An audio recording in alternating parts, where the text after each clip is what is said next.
सितंबर 19, 2020 जब jujutsu Kaisen जैसी कमाल की एनिमे सबसे पहले अपना डेब्यूट लेके आई थी। उसके बाद अक्टूबर 3, 2020 यानी कि मेरा बर्थ डेट, जिसमें से कि ऑब्वियसली मंथ और बर्थ डेट ही मेरा बर्थडे है, तो इस दिन असल में ये एनिमे एयर हुई थी।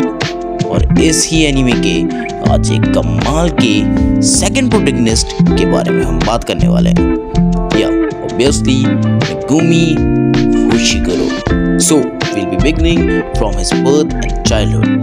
तो मेगुमी का बर्थ असल में 22 दिसंबर को हुआ था, और असल में इसका चाइल्डहुड अनलाइक और मेन प्रोटैगनिस्ट यूजी इतादोरी काफी ज्यादा डार्क है।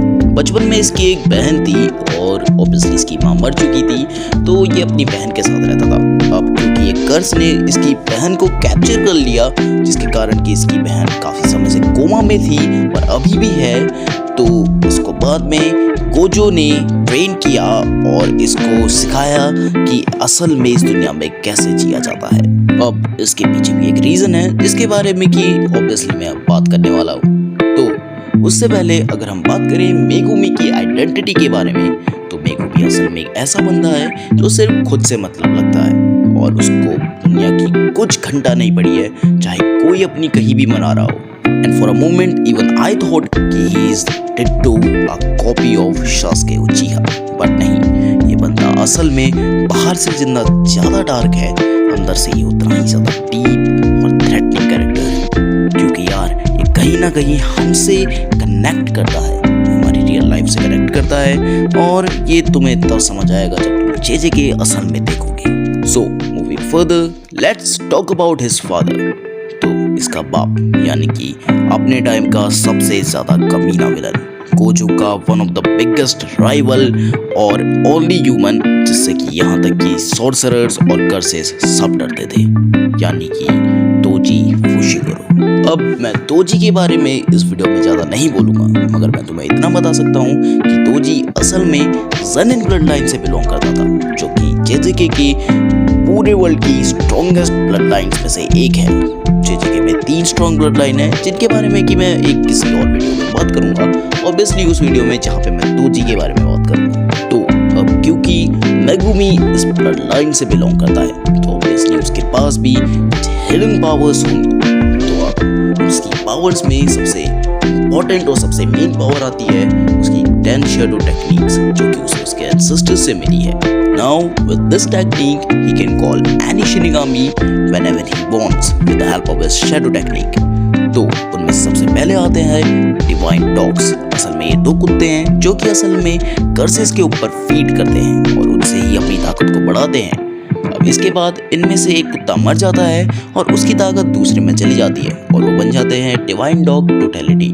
अब इसके बाद आता है न्यू, जो कि असल में एक उल्लू है और ये उड़ता है, और इसको असल में कई बार सुकुना ने भी पेला है, और मैंने इसके बारे में ज़्यादा कुछ देखा नहीं है, मगर जब सुकुना इसको यूज़ करता है, जिसके बारे में कि मैं आगे वीडियो में बात करूँगा, जो कि एक स्पॉइलर अलर्ट है, तो वो अलग की लेवल पे इसको यूज़ करता है। अब इसके बाद आता है द लेजेंडरी सर्पेंट ओरोची। उसके बाद में जो आता है वो है टोड। अब इसका मुझे ज़्यादा काम पता नहीं, इसको बस मेगुमी ने यूज़ किया था नोबारा को बचाने के लिए। अब इसके बाद आता है द वेल अननोन अबाइस, जो कि असल में म्यू और टोड का फ्यूजन है। नाउ कम्स मैक्स एलिफेंट, जो कि I think so one of the strongest shinigamis में से एक है, क्योंकि बोला जाता है कि एनिमे में मेगुमी इसके फुल पोटेंशियल पे इसको यूज नहीं कर सकता है, नहीं तो ये अपनी ट्रंक से एक पूरी की पूरी बाढ़ ला सकता है। और वहीं उसके बाद आता है शिकिगामी रैबिट, जिसका कि यूज मेगुमी ने बस भागने के लिए किया था।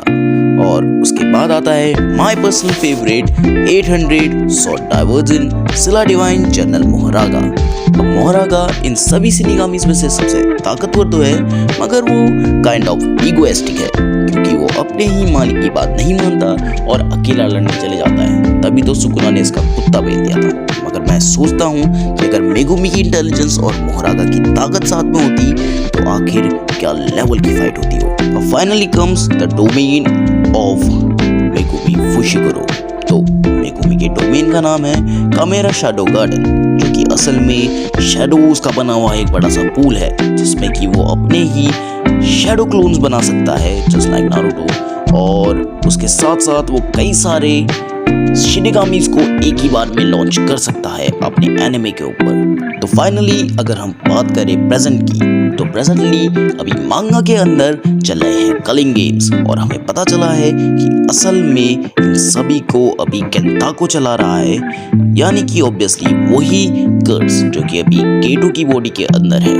अब इसी बीच में हमें एक सरप्राइज मिलता है कि असल में मेगुमी की बहन अब सही हो गई है और वो कोमा से बाहर आ गई है। बट इतना ही नहीं, उसके अंदर एक कर्स भी है जो कि असल में सुकुना की बहुत बड़ी फैन है और उसकी बीवी बनना चाहती है। I mean queen of curses नहीं, ये तो पहले से है यूटा के अंदर। तो तभी हमें पता चलता है कि सुकुना अपने इतादोरी की बॉडी से निकल के मेगुमी की बॉडी के अंदर चले गया है। अब इसके पीछे का रीजन है ऑब्वियसली मेगुमी की 10 शैडो टेक्निक्स और उसका ज़ेनिन ब्लड लाइन से बिलोंग करना। और अगर देखा जाए तो करंटली मांगा में अब गोजो और सुकुना की फाइट है जो कि मैंने अभी तक नहीं पढ़ा है, तो मुझे माफ कर देना।